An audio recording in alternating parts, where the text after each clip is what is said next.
Chennai shopping మాల్లో ఉగాది వేడుకలు. మీ పండుగ షాపింగ్ చెన్నై షాపింగ్ మాల్లో చేయండి. అందమైన వస్త్రాలతో పాటు విలువైన బహుమతులు పొందండి. ఎన్నో సినిమాలు ఆన్‌బోర్డ్ అవ్వడానికి కారణం కోన వెంకట్ ఇండస్ట్రీలో. అయితే పవన్ కళ్యాణ్ లాంటి ఒక స్టార్ అంతకు మించి స్టారే ఉంటది. అవును. అలాంటి ఒక స్టార్ హీరో కోన సినిమా చేసుకో. అవును. నన్ను ఎగ్జైట్ అయ్యే కథ తీసుకొచ్చుకో. నువ్వే నిర్మాతవి. అవును. డైరెక్షన్ చేసుకుంటానంటే కూడా చేసుకో. కరెక్ట్. పవన్ కళ్యాణ్ లాంటి ఒక స్టార్ హీరో ఇంత ఆఫర్ ఇస్తే కోన వెంకట్ ఎందుకు ఆ ప్రాజెక్ట్‌ని ఆన్‌బోర్డ్ తీసుకురాలేకపోతున్నారు? ఇది ఇది జరిగి కూడా 10 ఇయర్స్ పైన హ్మ్. అయిపోయింది. హ్మ్. బట్ 10, ఇచ్చింది 20 మామూలు ఇయర్స్. వ్యక్తికి కాదు కదా! అవును. కోన వెంకట్‌కి కదా అంటే ఇచ్చింది. నాకొకటేంటంటే మెయిన్ అనిపించింది, నేను ఒక రైటర్‌గా ఓకే. సార్. ఒక రైటర్‌గా నాకు కథ కావాలి. పలానా డైరెక్టరు అంటే కళ్యాణ్‌కి ఏది సూట్ అవుతుంది, ఏది చేస్తే బాగుంటుంది ఇప్పుడున్న ట్రెండ్‌లో. దాంట్లో 100% నేను రైట్‌గా ఆలోచించగలను. తను ఎక్కడో స్నేహాన్ని నేను అడ్వాంటేజ్ తీసుకున్నోడిని అవుతానా? హ్మ్. నువ్వు ప్రొడ్యూస్ చేసుకో. హ్మ్. ఆ! నేను చెప్తున్నాను అని తను అన్న తర్వాత నన్ను ఎందుకు ఆపిందంటే నాకు బయటోళ్ళకి తేడా ఏముంటుంది?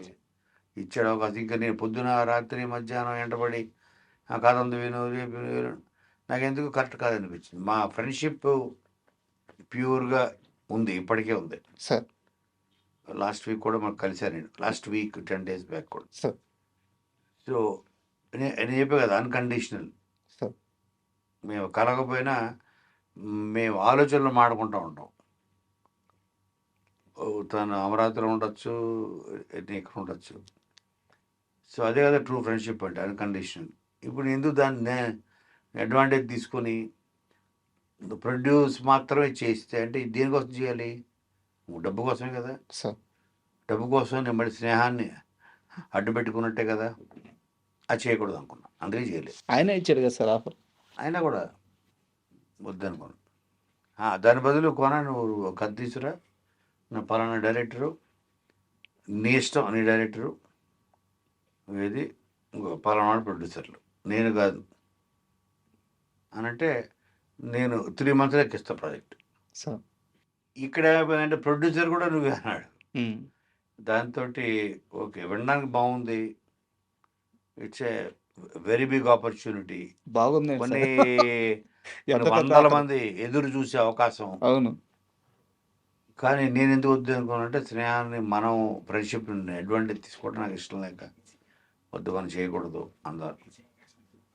I'm happy with what I have. డబ్బుల కోసం అయితే చేయకూడదు. సార్. నువ్వు ప్రొడ్యూసర్ అని చెప్పు, నేను చేస్తా. అన్నీ నేను చేస్తా. మనిద్దరం కలిసి మనిద్దరం ప్రొడ్యూసర్స్. నువ్వు చేయండి నాకు కూడా చేస్తా. సార్. నువ్వు ప్రొడ్యూసర్‌గా చేసుకో అంటే చేయను నేను. చిరంజీవి గారి సినిమా ఎలా ఉండబోతుంది సార్? చాలా గొప్పగా ఉంటుంది. సార్. ఇప్పుడు మేము చేయబోతుంది మార్చిలో స్టార్ట్ అవుతుంది. సార్. చాలా గొప్ప సినిమా. మళ్ళీ కొత్తగా ఇన్ ద సెన్స్ వాల్తేరు గారు చేశాం కదా! సార్. కంప్లీట్‌గా ఒక డిఫరెంట్ స్కూల్‌కి వచ్చేస్తున్నాం. హ్మ్. స్కూల్ మార్చేసాం. మాస్ కాదా? మాస్‌లోనే. మాస్‌లోనే.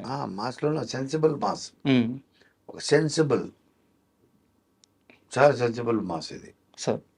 అరే! చిరంజీవి గారు ఎప్పుడు చేయలేదా ఇది అనిపించే ఒక మాస్ క్యారెక్టర్. ఓహ్! ఈవెన్ క్లాస్ ఫస్ట్ ఆడియన్స్ కూడా హ్మ్. అరే! భలే క్యారెక్టర్ చేశారు చిరంజీవి గారు అని. Multi millionaire, billionaire, software, doctors వీళ్ళు కూడా ఇష్టపడి ముచ్చటపడే ఒక క్యారెక్టర్ కథ అది. చాలా ఎక్సైటింగ్‌గా ఉంది సార్ మీరు చెప్తుంటే. బ్రహ్మానందం గారు అంటే యుద్ధానికి పోయేటప్పుడు ఒక మంచి ఆయుధం దొరికితే ఎంత ధైర్యంగా ఉంటదో, కోన వెంకట్‌కి బ్రహ్మానందం అనే ఆయుధం దొరికింది ఇండస్ట్రీలో అవును. అని చెప్పి చెప్తారనమాట. ఎందుకు ప్రతి సినిమాలో బ్రహ్మానందం గారి అంటే ఇంతకు మించి క్యారెక్టర్ రాదేమో అనిపించిన ప్రతిసారి మీరు దాన్ని బీట్ చేశారు బ్రహ్మానందం గారికి. అవును. అంత బలంగా ఎలా నమ్మేవారు ఆ క్యారెక్టర్స్‌ని మీరు? అంటే ఒకానొక చెప్పా కదా 2003 నుంచి ఆ గజాల క్యారెక్టర్ సార్. నుంచి ఆయనలో ఒక న్యాచురల్ టైమింగ్ ఉంటుంది. సార్. ప్రతి క్యారెక్టర్ ఆ క్యారెక్టర్‌లోకి వెళ్ళిపోయి ఇక అసలు వీరంగం. హ్మ్. తను శివతాండవం చేసేస్తాడు. మనం మనం మనం ఇవ్వగలగాలి అంతే. నాకు అర్థమైపోయింది. ఓహో! ఇతని పొటెన్షియల్ మామూలు కాదు ఉమ్, అని అదొక ఛాలెంజ్ కింద మారిపోయింది మా ముగ్గురికి. నేను ఫస్ట్ ఆ నేమ్ గురించే నేను ఒక వారం 10 రోజులు ఫస్ట్ ఏం పేరు పెడదాం ఉమ్, నామకరణోత్సవానికి ఒక వారం టైం తీసుకునేవాడు. ఓకే. తీసుకొని అలా మ్యాక్డోల్ మూర్తి అని, ఆ, పద్మనాభ సింహ అని, పద్మశ్రీ అని, ఇలాగా ప్రతి దాంట్లో గుర్తుండిపోయే ఇలాగా ఫస్ట్ తన క్యారెక్టరు, తన క్యారెక్టరైజేషను, తన వీక్నెస్లు ఏంటి, ఆ క్యారెక్టర్కి ఇదేంటి, తన వరల్డ్ ఏంటి, ఇది ఫస్ట్ డిస్కస్ చేసి సార్ తర్వాత స్టోరీ డిస్కస్ చేసేవాళ్ళం. అబ్బా. ఎందుకంటే తిన్న ట్రంప్ కార్డు ఉమ్, మళ్ళీ సెకండ్ హాఫ్లో నేను ఎంటర్ అవ్వాలి. ఉమ్, డి తర్వాత చెప్తున్నా, సార్ డి ముందు వేరు, ఉమ్, డి నుంచి డి తర్వాత ఇప్పుడైతే మాకు అంటే సెకండ్ హాఫ్లోనే ఎంటర్ అవ్వాలి. Second half is more important than first half sir audience సక్సెస్కి. అలాగలాగా తను ట్రంప్ కార్డ్ లాగా తీయడం మొదలెట్టాం. ఉమ్, మా అన్ని కార్డులు వాడిస్తే ఇప్పుడు చూడండి అసలైన కార్డు మా దగ్గర ఉంది, బ్రహ్మాస్త్రం. మీరు చెప్తుంటే నాకు ఒక చిన్న సీను షేర్ చేసుకోవాలనిపిస్తుంది. రెడీ సినిమాలో నన్ను మోసం చేసేసారని చెప్పి ఆయనకి మొత్తం తెలిసిపోయి గమ్ముగా నడుచుకుంటూ వస్తుంటే ఈయన సుధాగర్ అనమాట. ఆయన వెళ్ళి బాగా చిక్కిపోయినట్టు అంటే సర్లే నువ్వు వెళ్ళు అంటాడు. చిన్న డైలాగ్, సర్లే నువ్వు వెళ్ళు అని. అట్లా మళ్ళీ ధర్మవర సుబ్రహ్మణ్యం దగ్గరికి వచ్చినప్పుడు ఆ, ఊరుకోండి వాళ్ళ పాపన వాళ్ళు పోతారు అంటే వాళ్ళు చేసిన పాప పర్లేదండి, వాళ్ళు చేసిన పాపానికి నేను పోయేదట్టు. ఏం పోయేటట్టున్నాను అంటాడు. అవును, అట్లా అసలు అద్భుతమైన రైటింగ్స్ సార్ అన్ని ఆ సినిమాలన్నీ. ఇండస్ట్రీలో స్టార్స్ అంటే హీరోలు మాత్రమే కాదు, హీరోయిన్లు మాత్రమే కాదు, డైరెక్టర్లు మాత్రమే కాదు, రైటర్ కూడా ఒక స్టార్, రైటర్ కూడా ఒక 100%. బ్రాండ్ ఉంది అని నిరూపించిన కమర్షియల్ రైటర్ మీరు. ఇంకా గట్టిగా చెప్పాలంటే తొలి కమర్షియల్ స్టార్ రైటర్ మీరు. అయ్యో నేనేంటండి పరిచయ బ్రదర్స్ మరి కాదు కాదు కాదు కాదు కాదు సత్యానంద్ గారు.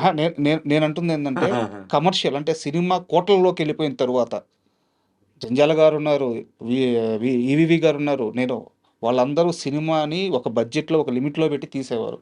సినిమా 100 కోట్లకు వెళ్ళిన తర్వాత కూడా రైటర్కి ఒక స్థానం ఉంటుంది అని నిరూపించిన తొలి రైటర్ అంటున్నాను. సో అట్లాంటి రైటర్ నేను ఇప్పుడు ప్రతి వాళ్ళకి ఒక అదేమంటారు తరం అంటారు కదా, సార్ తరం మారే కొద్దీ కొత్త తరం వస్తుంటుంది. ఆ తరానికి వాళ్ళు గొప్పోళ్ళు. ఈ తరంలో రైటర్కి స్టార్ వాల్యూ ఇవ్వాలి. ఒక హీరో వస్తే ఫస్ట్ అందరు లేచి నుంచొని కుర్చీ వేసి బాబు అని హీరోడు ఎలా కూర్చోబెడతారో ఒక రైటర్ ఎంటర్ అయితే సెట్లోకి అదే చేయాలి సార్ అని నేను ఎక్స్పెక్ట్ చేస్తాను. ఏ రైటర్, ఎనీ రైటర్కి ఆ స్థానం. ఆడు వచ్చాడంటే అసలు ఒక వచ్చాడు కూర్చో అనకుండా సార్ అందరూ లేచి నుంచోవాలి, అతనికి కుర్చీ వేయాలి, హీరో పక్కనే కుర్చీ వేయాలి, హీరోతో సమానంగా హీరోకి ఏ ఫుడ్ పెడితే ఆ ఫుడ్ పెట్టాలి, సార్ ఓకే, హీరోకి ఏ జ్యూస్ ఇస్తే ఆ జ్యూస్ ఇవ్వాలి. ఆ స్థానం మనం తీసుకురావాలి అన్నదే నా ఇది. సార్ అలాగే నేను ఇప్పుడు ఏ సెట్కి వెళ్ళినా హీరోతో సహా అందరూ లేచి నుంచుంటారు. Super sir. ఆ గౌరవం రైటర్లకి సంపాదించా, నా కోసం కాదు. కరెక్ట్